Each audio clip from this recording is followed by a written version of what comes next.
ultimately what piqued our interest there was the price of it was, we, again, having your finger on the pulse, we thought it was relatively low compared to most farms in that area. And that actually is the same thing as the Mississippi farm is. Ultimately, I wanted to figure out why the price was so low. Like, ultimately, what's wrong with this farm? And it was haunted. Why is maybe, what was that? It was haunted, wasn't it? That's how you get a deal. It's haunted with, like, no, I was going to say it's haunted with, like, not killing big deer, but maybe we'll do some kind the of stink of failure. This segment of DoD TV is brought to you by Leupold, American to the core.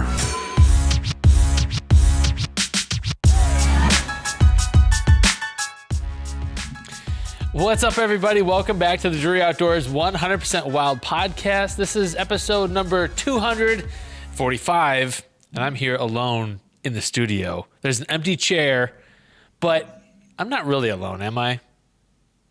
No, Tim, you're never alone. Whoa, I'm always right there by your side. Who did that?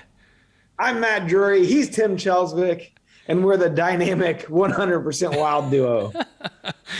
Yeah, Matt is home right now temporarily, so we're doing the Zoom thing today. And we've also got a special guest. We got Jake Meyer from Mossy Oak who's joining us. We're going to be talking about land and land ownership and maybe some surprising ways, like maybe you don't think that you can necessarily afford land. And Jake will kind of go into how he was able to pull together some guys and make some property happen for him. But before we do, we've got some folks to welcome in to the Rack Pack. Now, if you're not familiar with the Rack Pack, it's our Facebook group. It's internal. It's private. We share our deepest, darkest secrets in there, and we have a good time. All right, so let's shout out the newest Rack Pack members, and you can get on the Rack Pack by going over to Facebook. Just type in the search bar, the Drury Outdoors 100% Wild Rack Pack. Isn't that right, Tim? That's right. All right. We don't do it very often because we're in there. I don't search it often. We're members, so I mean. And you're the president. Wow, that's awesome. I didn't know that. We should also say that every time we shout out members, there's always one fake person in the mix. And part of the fun is figuring out who the fake person is. Well, part of the fun for Tim is watching me murder reading these names, and they could all be fake for all I know. You don't discriminate. You'll murder. You'll butcher anyone's name. Yeah, that's right. So we got Matt Bernard, Josh Troya, Ross Johnson, Trent Colker, Fark Sugar Twist, Justin Bird, Doug Reeves, and Bryant Smoot. I think it's Bryant Smoot. Yeah. That's completely made up. And I think, Matt, if you're listening, Matt Barnhard, we corrected it. You're good. It's Matt Barnhard. What did I say? Bernard? What? Yeah. I'm destined to fail at this.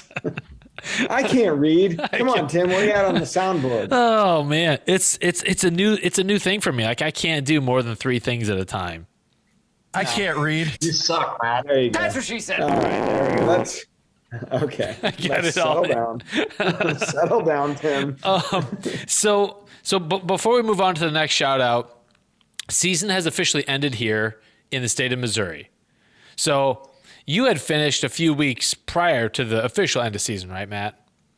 Yeah. So we went over it, I think, the first podcast of the year. Finally caught up to a good buck out there on the brand new lease. And then, it was probably good timing because we've had some kind of tragedy strike the family. I did want to kind of go into this a little bit because I consider our Drury Outdoors, viewers and listeners and everybody at home are like family to us. So Mark and Terry's sister, one of their sisters, Nancy, her oldest son, Joe Basler, passed away at the age of 36 last week. And so it's been, he had a brief bout with illness. It wasn't COVID, but just kind of a real bad, sad deal. Yeah. And I wanted to bring it up. I'm sure Jake probably met him somewhere along the line. We'll introduce Jake in a minute. But there's a GoFundMe page that it's crazy because there's a radio show here in St. Louis called The Morning After, TMA. And these guys, it's a sports show, and it's kind of much like our show, it's ridiculous, and what they talk about and what they bring up. It's very rarely about sports, much like this, very rarely about hunting. And he was a kind of an avid listener, and they have a fan page on Facebook like we do, the Rack Pack. They got a Facebook page. Well, anyways, they started a GoFundMe account, and within 5 days, they raised over $29,000 for Joe's family. He's got a young daughter, 2 young daughters. One is, I think, 5 or 6, and the other one is like 9 months old. And so it's a real sad deal. His wife is obviously going to have some tough times ahead. And I want to bring up that GoFundMe page because I'm sure we'll be able to link to it in our show notes. Sure. And if anybody found it in their hearts to donate $5, $10, $15 and just kind of help cushion the blow of, the breadwinner of the family, obviously not going to be there and the things that they'll have to deal with in the weeks and months and years to come. And Joe was like a brother to me, brother I never had. I had 2 sisters, but no brothers. And we were real close. So it hit home. And anyways, I just wanted to real quickly bring that up before we got too far into the podcast. And so the last month here has been pretty sad. As I was chasing that deer at the lease, this stuff was starting to go on in early December, and he battled for about a month, and ultimately he just couldn't win the day. So that was weighing on me through the end of the season, and so I'm just glad the season's over. And honestly, this has been some sad times in our family. So we all got together. We were together here the last 2 days in St. Louis. Mark and Taylor and our whole family was in town. So I did want to bring that up so we can link to that in case anybody felt it in their heart to push a little money Joe's family's way. I know you didn't know him, but he was a good dude. And even though he wasn't a hunter, he would get on our Facebook page and he would defend us when any knuckleheads out there were talking crap. And then he'd send me the screenshot. And then sometimes he'd get on there and he'd make fun of me. I mean, you got to balance it out. Any more of that. So it's tough. A good dude. And we don't chase deer in a vacuum. Like, life is still happening around all the hunting that we do, and it's tough. And a lot of people are facing a lot of difficulty and tragedy right now. So, Matt, I'm sorry for you and your family's loss. It's been really heartwarming to see how the Drury family comes together in a time like this. You never want to see it, but it happens, and it's just amazing how the Drurys all come together and honor Joe's legacy and everything. So yeah, we'll definitely make sure that his GoFundMe is linked up in there, and I'd love to see it get over 30,000. If we could raise just even another $1,000, it'd be great. So sounds like a pretty it sounds like something the Rack Pack could handle. Yeah, absolutely. So anyways, I wanted to just quickly bring that up before we jump into things here. Sure. Well, I ended season doing some doe patrol. I talked last episode that I always talk about doing it, but I don't normally get around to. And I took the Mission Sub 1 light out, the crossbow, and I put the hammer on a couple does. And it's fun to shoot the crossbow. And it's just amazing how much damage it does. These, like, one of them literally, this doe, like 25 yards, literally did a somersault and then ran off 40 yards and died within probably 10 seconds. It was insane. The other one ran off maybe 50 or 60 yards. And you were sneaking up on them. You're literally walking up behind them. Yeah. Like, hey, they're too curious. Like, they're kind of herded up this time of year, and there's usually one or two that like linger and just watch and kind of bob their head. And those are the ones that I was able to take out. And I was able to give them to a couple buddies that just didn't kill as many deer as they thought. They needed some meat for the freezer, so it worked out nicely. But very nice. Yeah, my daughter did not kill a buck. That was kind of the mission that we were on. I was hoping to fill a third buck tag because I got that managed hunt tag. That didn't happen. But overall, like, it's nice to say farewell, adios to deer season until next year. Agreed. Yeah, especially with the cold weather we got coming in right now. It's pretty nuts. I'm glad I don't have to be out there. But we should also welcome in the Thin Blue Line 72 over on Apple Podcasts. He left us a 5-star rating. He says, I drive a lot for work and listen to a lot of podcasts, mostly outdoor type podcasts. It's nice to listen to one that's down to earth and doesn't take everything too serious. A podcast should be as much fun as hunting itself, and this one is. Thank you, Thin Blue. Ding, ding. We got another good one, Heck Tim. yeah. Yeah, and those 5-star Apple ratings really do help us out. So we appreciate if you haven't done it, you can do it from within your Apple Media Player app. Just hop in there and hit rate podcasts and give us however many stars you think we deserve. The podcast on. Yeah. Whatever app, just give us a rating, and we certainly appreciate it. Well, speaking of 5 stars. That's right. We got a 5-star employee joining us right now, Jake Meyer from Mossy. This guy I've known his entire life. I used to babysit his older brothers, and I broke their backboard, which their mom never let me forget or live down. Jake, how's it going, buddy? Good, Matt. Tim, good to see you guys. It's a pleasure to be on here. I've listened to most every episode, and Matt, always good to catch up with you as always. That's for sure. I did want to send a quick shout out to you guys, man. I know the legacy that Ralph and Lucille have instilled of the family values of the Drury family has always been the epitome of so many people who witness that solid foundation. So I know it's never easy when anybody goes through anything like this, but I know it really stings that Drury family because we all know how close y'all are, thanks to what Ralph and Lucille have instilled in all of you. So our hearts are with all of you. We appreciate that. And Jake's from the same small town of 400 people, Bloomsdale, Missouri, that Mark and Terry grew up in, that I grew up in, and most of our family, obviously. So Jake's been around the Drury clan for years. In fact, Jake, where he grew up, was right behind my dad's construction shop, which is also where all the DVDs and stuff get sent and the merchandise gets sent out of. So Jake grew up right literally within a stone's throw of where a lot of the stuff was happening in the 90s. So pretty cool little fun fact.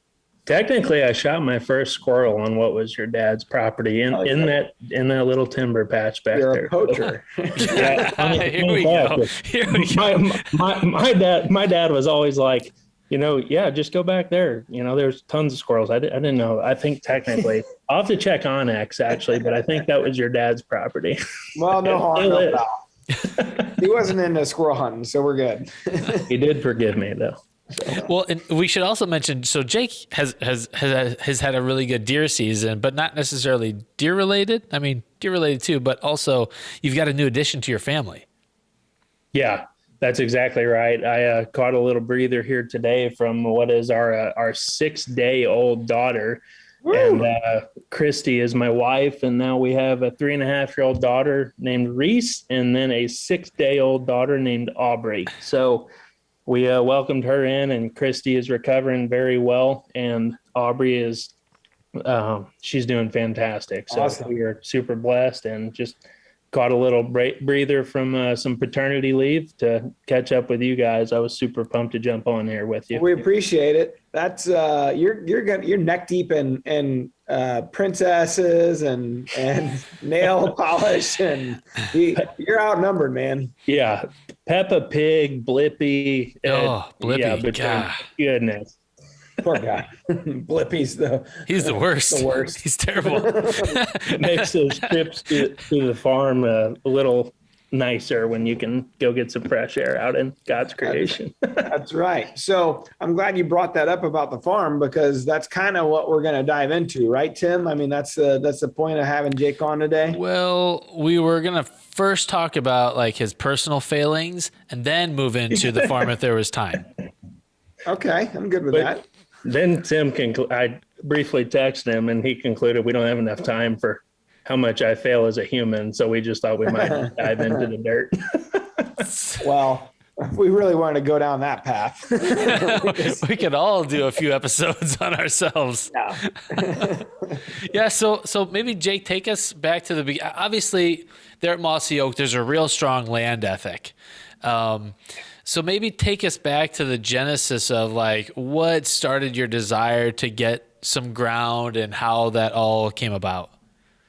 Yeah, when I was, I know when I was a little bitty kid, but dad was part of a hunting club there in Missouri and in Southeast Missouri. And he always loved that. And then him and mom had some good business transactions go to their favor, and they were able to actually purchase a farm of their own. And that is when we started helping dad. At that time, I'm 8 or 10 years old, helping dad put in food plots and just really understand. That's when I was just grasping what hunting was, and really didn't understand what it meant to be a landowner at that time. But then as life progressed, they sold that farm and bought another farm with my uncles there. For those who are familiar with the St. Genevieve area, and the part of it called Wine Garden, and they bought that land. And by that time, I'm a freshman in high school, and I'm really grasping the process of being a landowner and ultimately conservation too. And I would understand the fruits of our labor, of what it looked like to put in that effort and that work ethic to create those food plots. And eventually I got to learn more about habitat improvement, and we'll dive into that too. But man, I just really, and Matt can attest to it, he knows, but combine that with, I was a competitive archer since I was 12. And I was just truly obsessed with the lifestyle and hunting and just being outdoors. And, anytime I ever saw Mark or Terry growing up, I'd wear them out. And ultimately, and that's just kind of how it all fostered in a nutshell, is I got to look at it through the lens of my dad's vision. And dad was a heavy equipment operator. Fun fact for Matt's grandpa, Mark and Terry's dad, Ralph. And I say that because dad has a vision like few I've seen before, or can compare it to, when he can just look at raw land and see its potential and see what it can become. And it's just really fun to just look at any property with him. But that's how it all fostered. And then that kind of got me through high school and college, and they still had that farm. And here we are, I'm 32 years old now. And I've throughout that progression of my life, I always became so fascinated with it. And that just morphed into, I've had a vision of owning my own land since I was, in that high school and college days, when I understood how significant it is, in for what's important to me as an outdoorsman and conservationist. So ultimately, that's how it all started. That's how I caught the vision. And then it all became a reality in 2021, when I was actually blessed to not only partner with my brothers and my dad for a purchase of a farm in northern Missouri, but lo and behold, we'll dive into it, but I actually was able to partner again with my dad on a property here in Mississippi. I live and work in West Point at the Mossy headquarters, and I was able to partner with dad on a piece of property down here in Mississippi as well. So I'll just be pretty blunt, because it's going to tie into what we'll talk about, in my opinion. But I'm 50% owner of the Mississippi farm, and then 30% owner of the northern Missouri farm, and just anxious to dive into that for your audience to just think of creative ways to make it a reality, if that is your obsession. It's an interesting point you bring up, in that I think when most people conceive of buying a piece of property, they think, well, I personally don't have that kind of, like, the typical 20% or whatever to put down to make the initial purchase.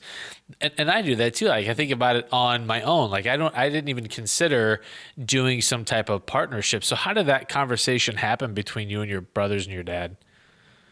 The northern Missouri farm, and I just want to say real quick, just to hit that nail on the head, my opinion is, if you don't have that down payment, think of somebody who does. And think of somebody who has those same interests and obsessions as you, that would make a good partner, because that's ultimately what they are. They would be a partner in your investment. And there's ways, and there are people out there, in my opinion, that you might be able to. You could pitch it, but you might find a business person or someone or whoever, somebody just ready and willing to make an investment, who might have that down payment. And then maybe you can help with the monthly payment. and create some sort of whatever agreement. They're all very custom, but ultimately, I guess I lost my train of thought. But I just the Northern Missouri farm revealed itself and came to fruition in an entirely different way than the Mississippi farm. And they each have their own unique ways that they became a reality. So sorry, Tim. I was just going to say, so how did you guys find the Northern Missouri farm? I get the West Point farm or the Mississippi farm because it's kind of, you got your finger on the pulse, down there and you're around there. So maybe you saw the deal, you found it or heard about it. So you were able to jump on it, because that's part of the problem, is being able to find a deal. And then, because land is really hot right now. So inventory is really low. So how do you go about finding a place in Northern Missouri when you're way down where you're at? And I know one of your brothers is in Colorado, one's in St. John, your dad's kind of in that Southeast Missouri area. So how do you guys, who finds the piece, or how'd you find it? And then how do you go about scouting it or deciding quickly, because that's what has to happen to get it, that it's a good deal or something that ultimately you're going to be able to improve and then flip, if that's the goal, here in a couple of years? You said it, Matt, but having my finger on the pulse, as some people scroll through Facebook or social media, I was constantly seeking and searching out property listings, and not even necessarily to buy. They just fascinated me. So I would see what's available where, like on MossyOakProperties.com or wherever. I'll jump from Kentucky to Mississippi to Missouri just to look at the trail camera pictures and certain listings and just fully understand what deer are where, what habitats where. And ultimately, to answer your question, my brother Houston sent that link to us. I think it was listed on MossyOakProperties.com, but he sent the link to us. And ultimately what piqued our interest there was the price of it was, again, having your finger on the pulse, we thought it was relatively low compared to most farms in that area. And that actually is the same thing as the Mississippi farm is. Ultimately, I wanted to figure out why the price was so low. Like, ultimately, what's wrong with this farm? And why is maybe, what was that? It was haunted, wasn't it? That's how you get a deal. It's haunted with no, I was going to say it's haunted with not killing big deer, but maybe we'll do some kind the of stink of failure exorcism or something to get those goats. No. So ultimately, we're like, what's wrong with this farm? And I always heard the saying growing up, one man's trash is another man's treasure. So why is this seller putting that value on that property versus us as hunters and gamekeepers? This farm was perfect for what our goals were. In my opinion, and you guys may be able to attest to this, but sometimes your tillable farms may be a little more expensive than an all timber tract, or in the case of the Mississippi farm, a tract that was just clear cut.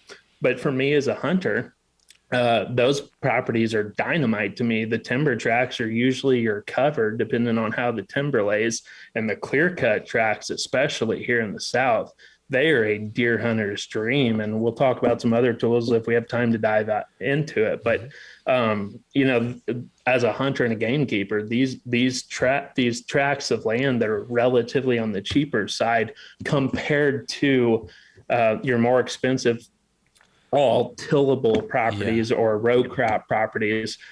Our goal was to own land that we could build into a gamekeeper's mecca for, ultimately deer and turkeys and quail. And that's where, an all timber tract was very appealing to us. And ultimately we got blessed too, because it was timed with skyrocketing timber prices. And we had our farm logged there in Northern Missouri. And that also played hand in hand into our goals as gamekeepers to open that forest canopy and let that sunlight hit the floor and create better habitat. So, that's a whole other rabbit hole to dive into. But ultimately, Matt, I know it's a long answer to your question, but, I was just trying to find the cheaper properties in specific neighborhoods and figure out what's wrong with them. And, nothing was. It was just not what other people were after in that area. Yeah. Jake, did you coin the term gamekeeper? I like that. No, that's a term of the Mossy Oak brand down here.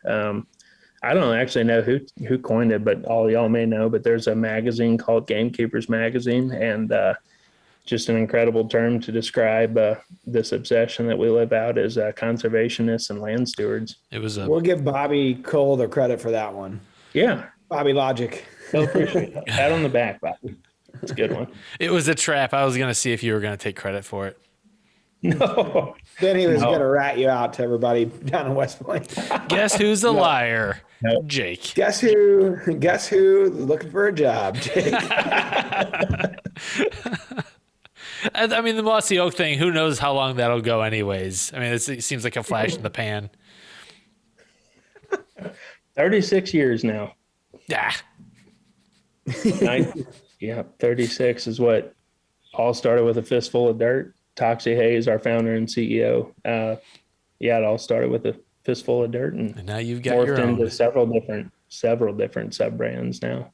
What kind of agree? Like I think about, like going into a partnership with someone, for some reason, my mind always goes to like, what's going to go wrong? And I think about like when someone passes away and there's an estate and people start fighting over like who gets a credenza and who gets this worthless crap.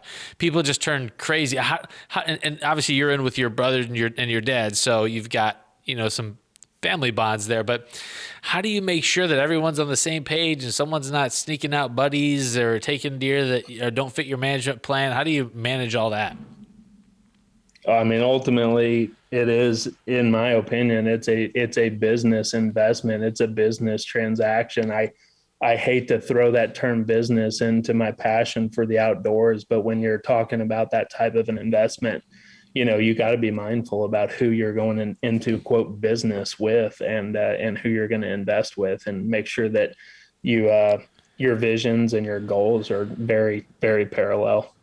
I don't know if you guys did it this way, but I know when Dad and I, probably 4 years ago or so, we started an LLC to buy a couple pieces of property, and it was clearly stated who had how many shares, so it was That's exactly what we did. Okay. So basically, it might cost you a couple grand, if you're going through an attorney to do that kind of stuff, but to set up an LLC, but you can also do a lot of that on your own as well. So that's the biggest thing is, I think, going into it, and all of these things are clearly stated in the agreement there, the LLC, kind of the partnership agreement, and it says who has what shares, and if you were to dissolve, how that would all take place. So that, I think, if you go into it and do a little research, that there shouldn't be, that should take care of the business side. That never takes care of, this guy took a buddy out hunting and didn't tell us. But when you're with family, these guys are close, they're a close family like we are. So I think you kind of trust each other. But if you're going into business with a friend or, even the lease, that I'm on, we have a pretty clear set of rules, so to say, in the lease agreement. So we all try to abide by it. And if something kind of goes outside of that lease, we talk to each other and we ask each other, hey, is it cool if we do this? And, and then we kind of say yay or nay. So I think if you go into it with open eyes and, you got to be careful. Obviously, you want to go into business with people you trust.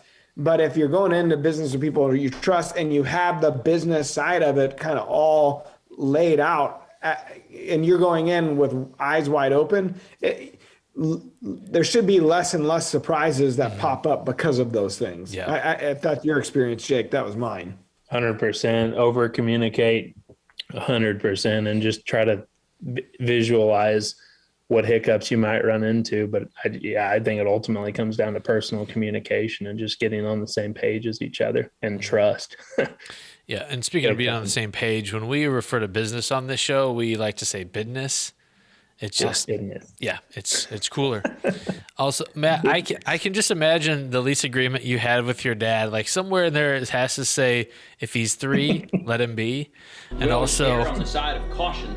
Wanted to err on the side of caution here and give him a little bit of time. But we always err on the side of caution. Well, we erred on the side of caution going into the agreement, and we had it all legally done. I'm sure it was airtight. If you know Dad on a personal level, he errs on the side of caution in everything he does. I thought of him. I was walking out of the blind with Sophie a few nights back. It was the last night of season. We had snow covering the entire forest floor, and I thought, should I leave the crossbow cocked because it's very likely we could walk up on some deer? And I thought, no, like. It's snowy, and sure enough, we were walking out of the woods, and I had that crossbow, and I took just a slippery step and went forward and just like jammed it into the ground. And I was like, I'm glad I erred on the side of caution. Terry was actually the good angel instead of the devil. That's it rare. happens every now and again. So Jake, to talk about like just managing trail cameras and like knowing what's out there, and how do you decide, like, is someone going to chase a particular deer? Like, how do you generate the hit list if you even have one? Talk through that. Yeah, it is interesting, especially in your first year or first couple of years of a property of getting to know that individual herd. But we do have cellular cameras on each property there in northern Missouri, and then we have some out down here in Mississippi. But so you're not a real hunter? Yeah, no, we could go down that rabbit hole, and you'd pick me apart pretty quick. No, Mark actually, Drury always he said something that always stuck with me of age before beauty.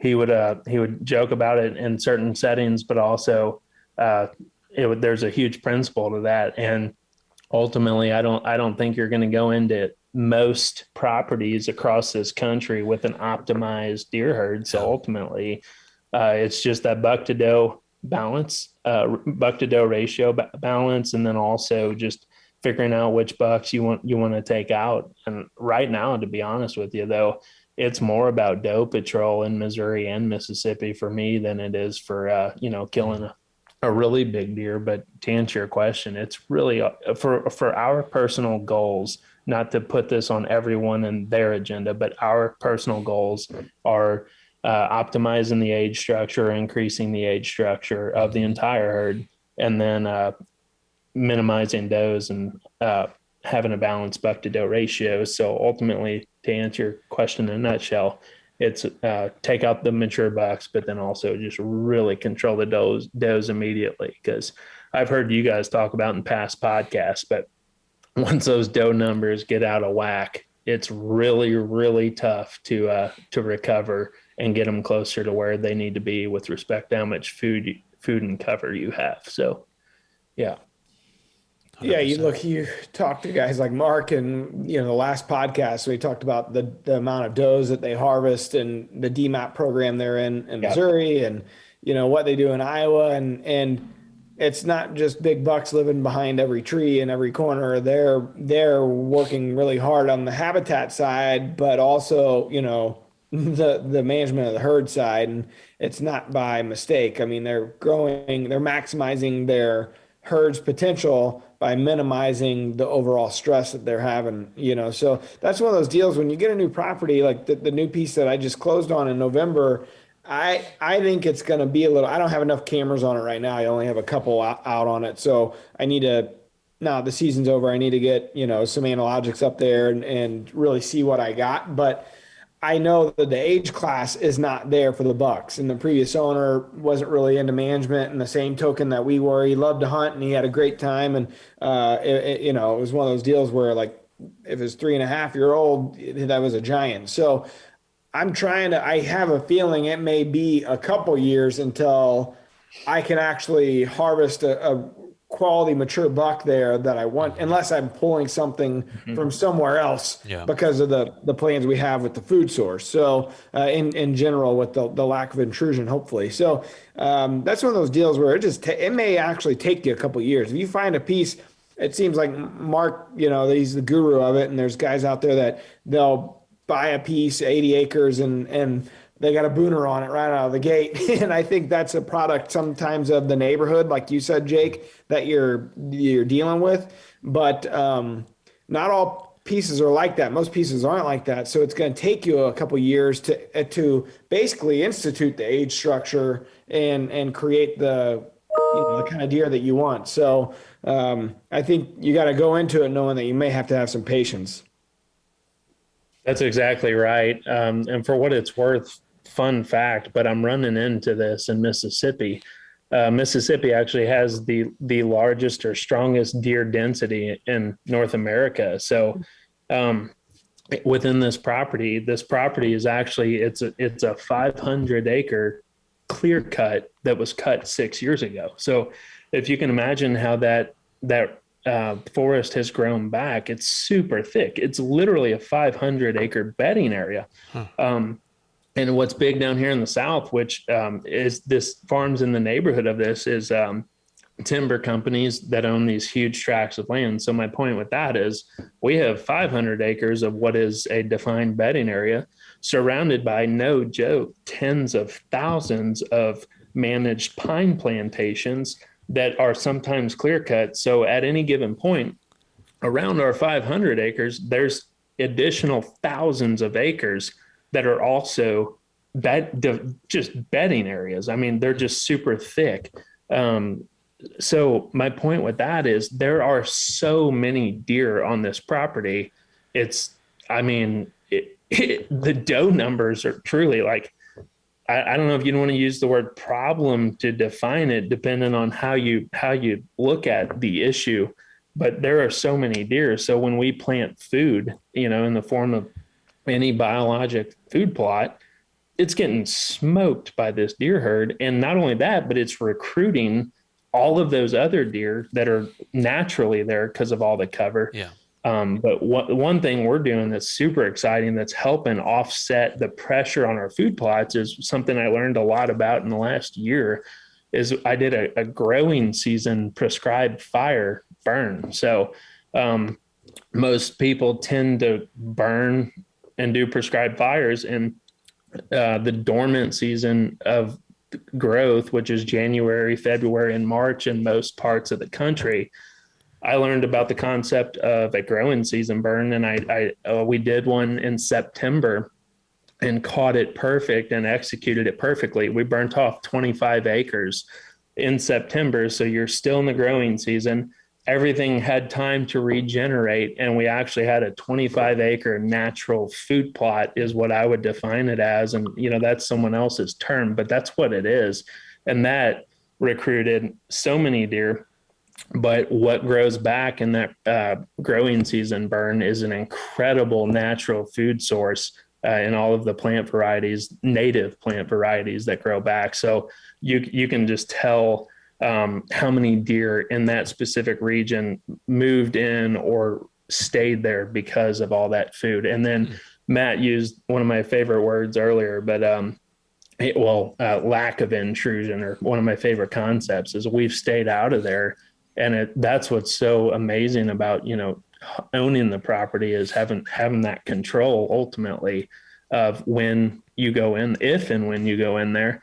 And ultimately it's panning out to be incredible in the forms of how much daylight activity we're getting of mature deer, bucks and does, but just they feel home, they feel safe there, they're fed there, they're watered there, and they have everything they need, and they're not getting boogered out by us. So what kind of deer are you talking about here in terms of the bucks? Like that so is this the first year you own the property? Yeah, exactly. And so they've never really they had the bedding, obviously that was already there, but they probably didn't have much for food other than natural browse. So bingo. What kind of quality bucks do you have currently, and age class do you currently have? Or is it something that, you need to cull a little bit here and shoot some deer that just need to be taken out? Yeah, it's definitely the latter of what you just said. It's a culling effect. And I know there's plenty of debates about, shooting this buck doesn't change the dynamics of your herd. But ultimately, my first goal right now is to reduce the amount of mouths that we have to feed. And that's in the form of does, and obviously the future fawns that they would have if we take the does out. So that's priority number one. But ultimately, to answer your question, a big racked buck out there right now is probably mid 130s, and several of the mature bucks are pretty rough looking 5 and 7 pointers. I have several 4 or 5 and what I think are 6-year-old bucks that honestly probably wouldn't score more than 110 to 115. And not that I place that score as the holy grail, but of my priorities as a hunter and an outdoorsman. But when your herd is healthy, and in the case of our Mississippi farm, I wholeheartedly believe there is a lot of room for growth for the bucks that are out there if they can get more protein. So to answer your another, or hit on another point that you just said, the primary food source in this area is native and then sweet potato farms, which ultimately there's a lot of them, but it's a carbohydrate. There's just not much protein in those in the diets of what those deer are consuming. So that's where we're getting in there with tons and tons of biologic non-typical clover. Clover is going to be a huge play for us out there, especially for turkeys too, but ultimately increase the protein, supplemental feed, and then reduce the social stress and the amount of mouths that we have to feed. And I really think, my opinion, I do know they have killed 140 to 150 inch deer out there before. So I think I understand like what the ideal potential is. So ultimately I think I don't know, maybe I can come on here in 5 or 10 years and we'll figure it out. But I really think if we can accomplish some of our goals, we'll hunt more mature deer that'll score. I'm hoping in the more of them in the 125s to the 135s and into the 140s as they get more protein and they get less social stress and hunter stress too. Sure. There's a lot of issues that these deer were running into prior to us owning it, of just, hunters just everywhere on that piece. So there's a lot of moving parts that I think it's hindered that antler potential. I know I don't plan on being here in 4 to 5 years. I think I'm going to be a country music star by that point. So maybe you and Matt can talk about it. I saw you in a cowboy hat. I can see that for sure. I mean, it looks good. Why are you laughing? It's there. I'll be here in 4 to 5 years. I could pretty much guarantee that. So I think we'll see a lot of revelation in 4 to 5 years we're doing a lot of programs. This is a whole other topic that I was ready to talk about, but just through the programs that we're implementing with the local NRCS office and the different conservation programs that we're implementing, I think we'll see a lot of improvement, a lot of growth within our deer herd, and just overall a healthier herd, bigger body sizes and bigger antlers.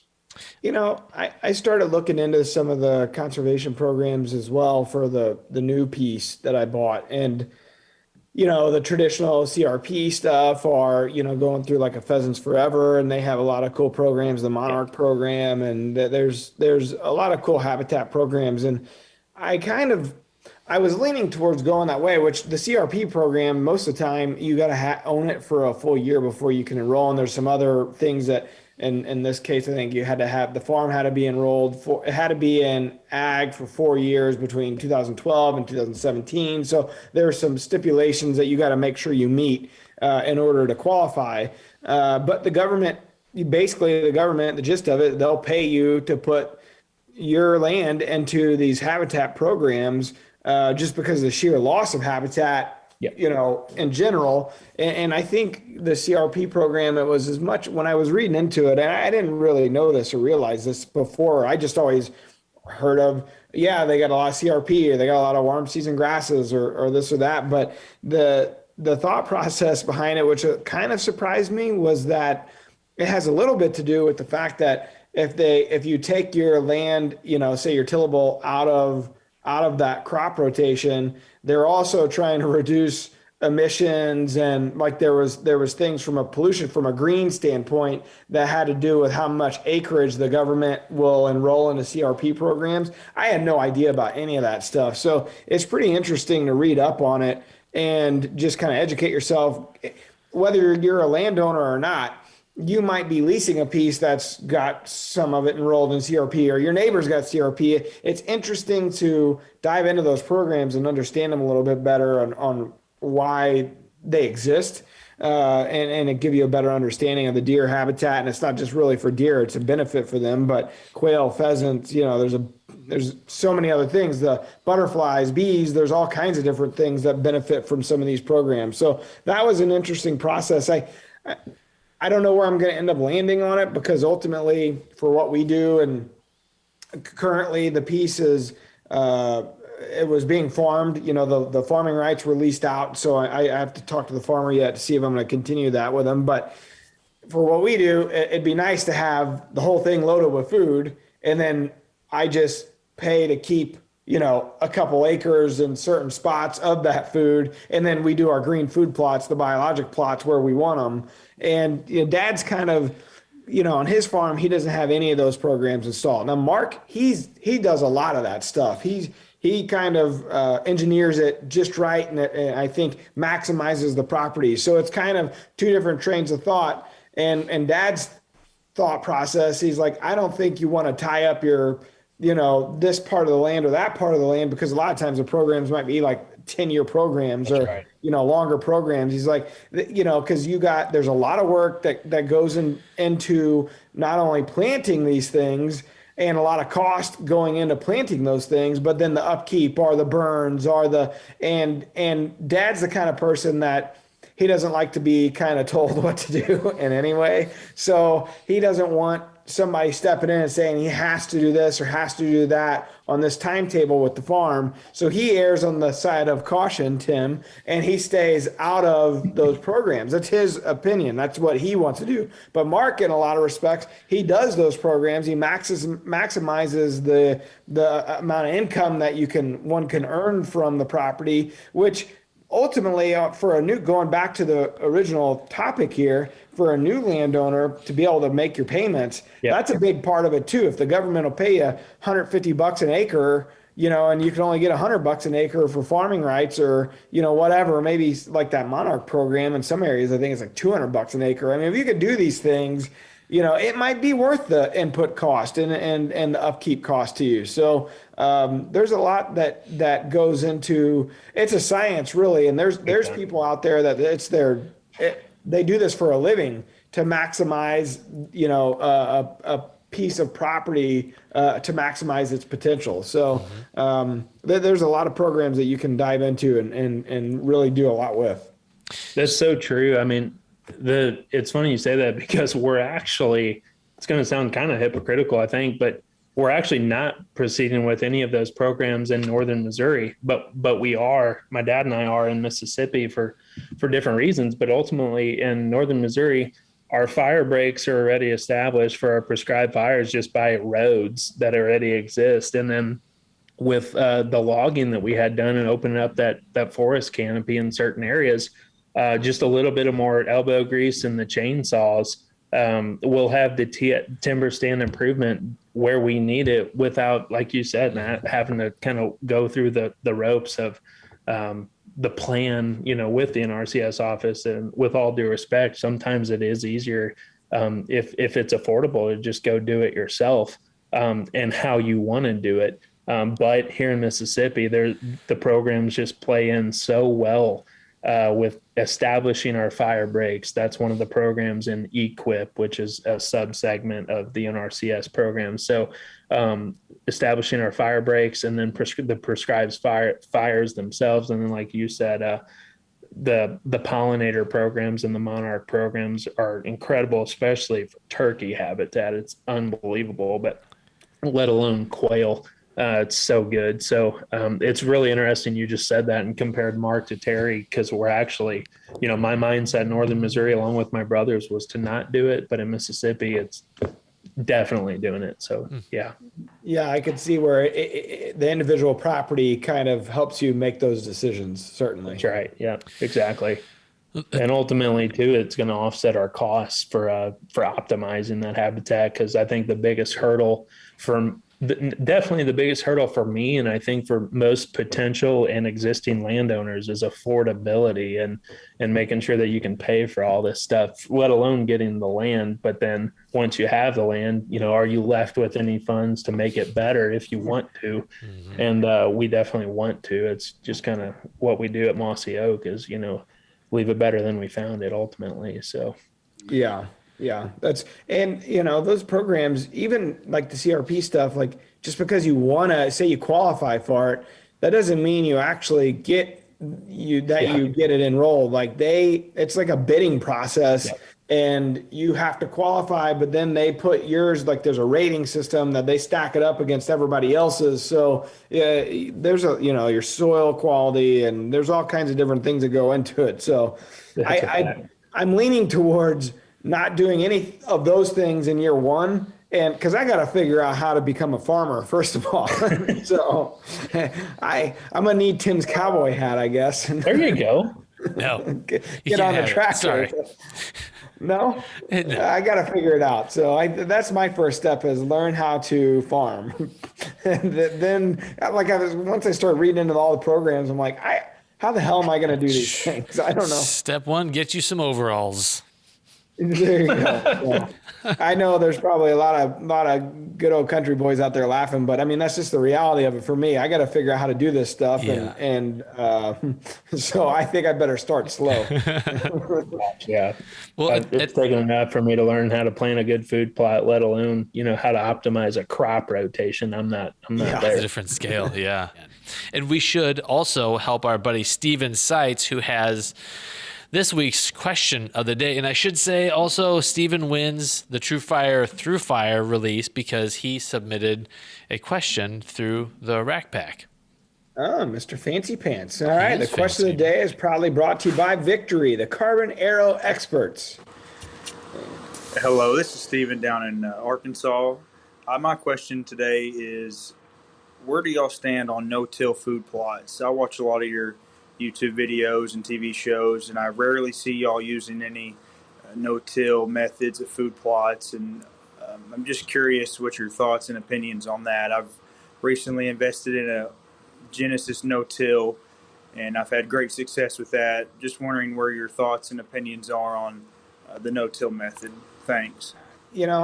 I've asked Mark and Dad this a few times before, and they're probably better to answer it for themselves, but the gist of it that I understood, because obviously Grant's a huge proponent of that, the Buffalo system. Like I know there's a lot of people that are huge proponents of the no-till system and just kind of what it does for your soil and the habitat.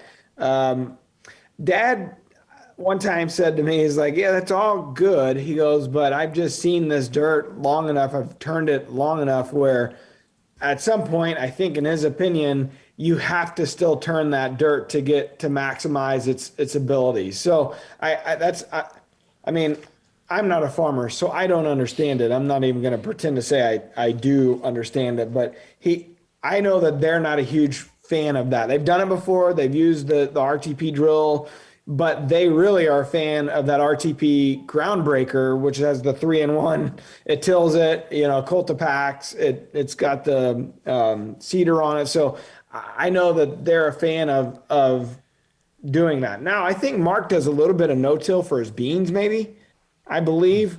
But that's a question that we ought to revisit again when those guys come back on next, Tim. Sure. Unless you guys have some thoughts to add to it.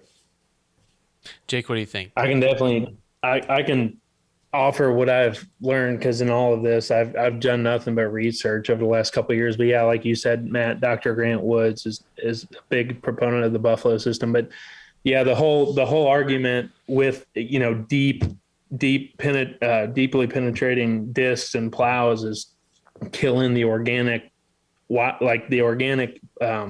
guess, like the worms and the different types of species that live within the soil and create that ecosystem. They're killing. The argument is that deeply penetrating that soil is killing that ecosystem. Yeah. Versus no-till. But one thing that is interesting to me is lightly disc in certain areas and creating that top layer disturbance. And this would be more of just like native management, maybe not even necessarily for row crop planting and or food plots, but also just scratching the surface over certain areas and creating that disturbance with a light disc.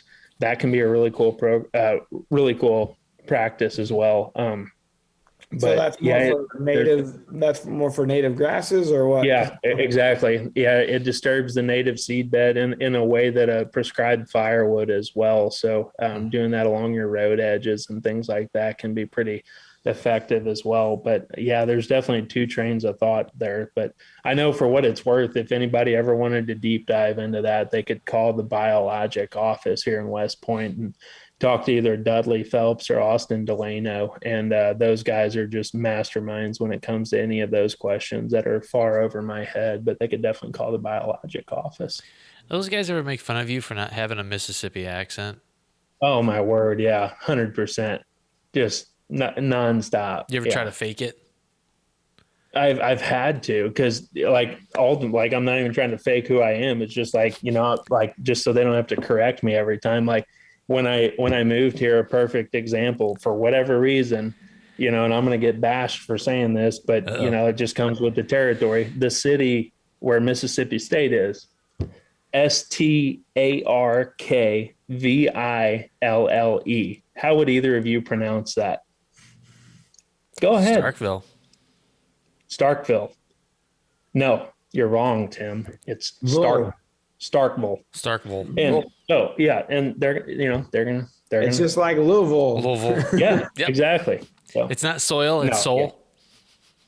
Yeah, but if I'd go back to Missouri, I wouldn't have the accent. But when I come here, they're like, "You're not from here, are you?"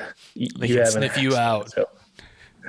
But that's why all of Toxie's VOs sound so cool. Oh, yes, 100%. That's exactly right. It's just, gosh, and it's been fascinating to move here though, because there's some good hunters that have come and do live in Missouri and the Midwest, and other people are going to bash me for this, but there are so many very, very good woodsmen and hunters down here. I mean, it's so funny because when deer season hits or when turkey season hits, and we have a long rifle season in Mississippi, it's from Thanksgiving to it's still in effect now. It goes till the end of January on private land.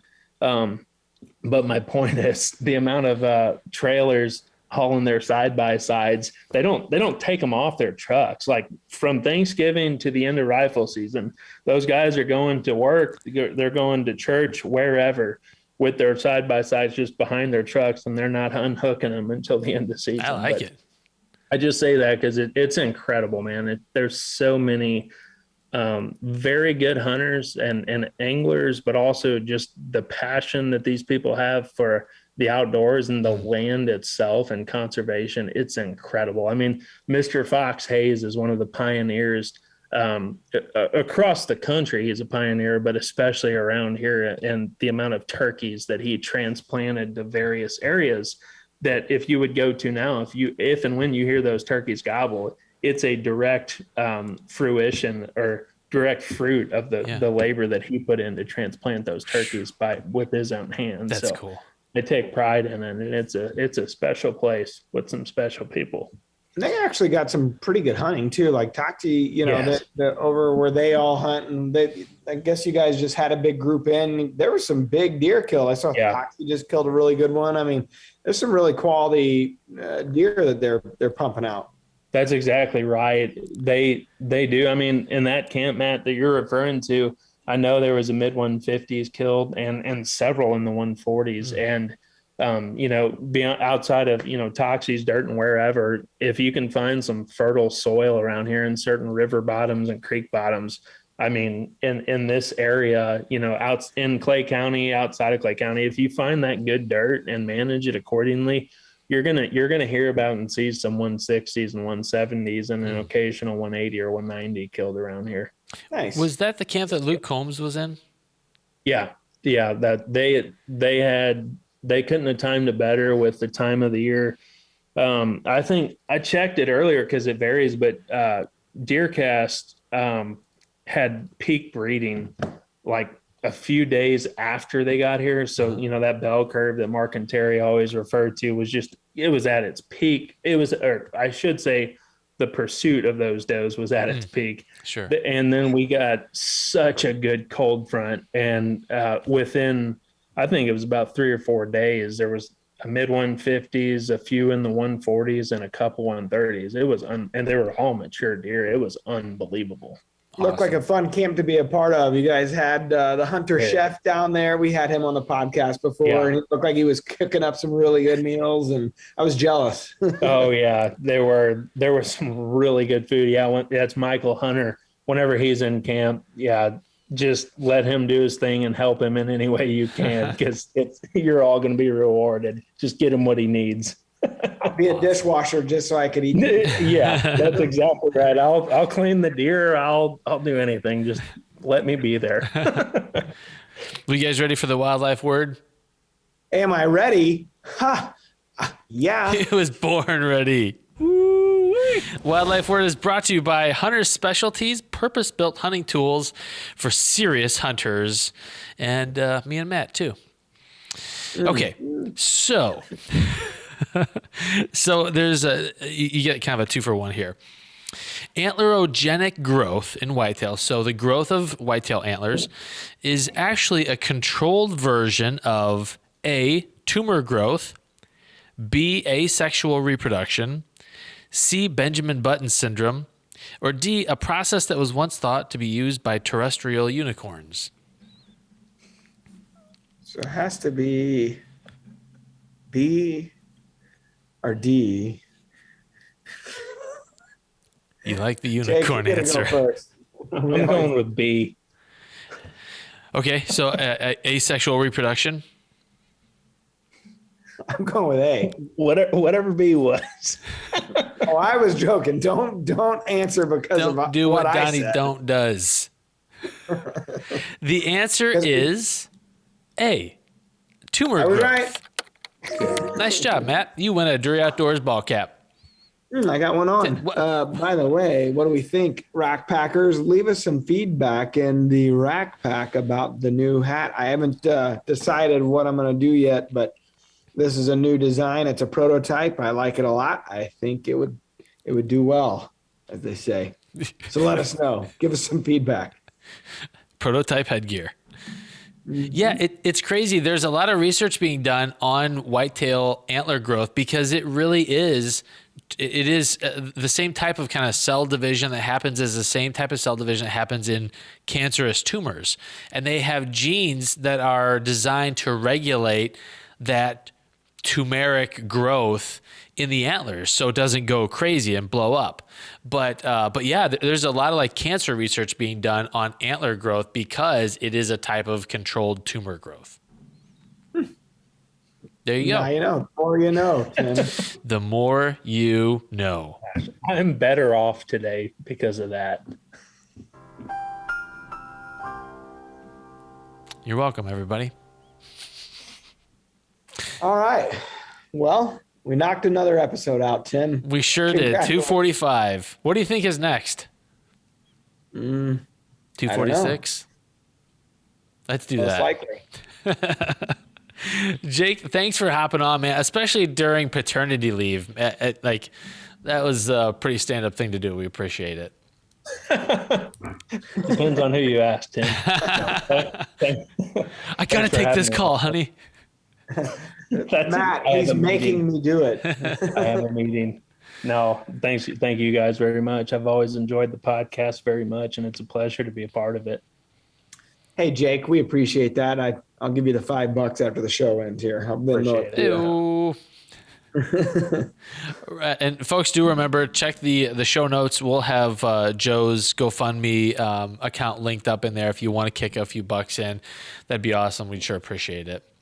Yeah, that meant the world to me. He, like I said, he was like a brother for me, and he's going to be really missed. He was the life of the party. Always a good time. Always a fun guy to be around. And he's got 2 little girls at home and a wife, and they're going to have some tough times ahead. So just trying to help them out a little bit. Absolutely.